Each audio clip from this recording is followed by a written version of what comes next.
എന്തായത് കുക്കുരു കുക്കു കുറുമ്പികളെല്ലാം കൂടെ ചേർന്ന് ആരാ ഇതിനകത്ത് കുരങ്ങ്? അതോ ആ അല്ല ഞാനല്ല ഞാനുമല്ല. നിങ്ങൾ രണ്ടുപേരും അല്ലല്ലോ. ആ ഞാൻ കുരങ്ങൻ. നോക്ക്, നിങ്ങൾ രണ്ടുപേരും ഇല്ലാന്ന് പറഞ്ഞപ്പോ ആ ചേച്ചി പാവം ഞാനാണേ കുരങ്ങെന്ന് പറഞ്ഞു. അന്നെങ്കിൽ ഞങ്ങളാ കുരങ്ങൻ. ആണ്, സമ്മതിച്ചല്ലോ.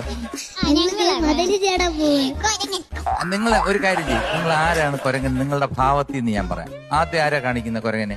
ആ വേഗനെ കുട്ടി കാണിക്കും കുരങ്ങൻ. ഓഹോ മതി മതി, ഓക്കെ ഓക്കെ. മീയ കുട്ടി ഇനി കാണിച്ച്. ഓ അയ്യോ, ഓ ഓ അണ്ണൻ ചോദിക്കുന്നു കുരങ്ങ മാങ്ങ പറിക്കുകയാണോ എന്ന്. കുരങ്ങ മാങ്ങയല്ല, ഇത് ബനാന പറിക്കുക. ബനാന പറിക്കുവായിരുന്നല്ലേ? അല്ല, ഈ രണ്ട് അതാണ് ഞാൻ ചോദിക്കാൻ വന്നത്. ഇതാരാ ഇത് ഇവിടെ രണ്ടുപേരും ഇരിക്കുന്നു? എനിക്കറിയാം, സീത ചേച്ചിയും ഇന്ദ്രൻ ചേട്ടനും അല്ലേ?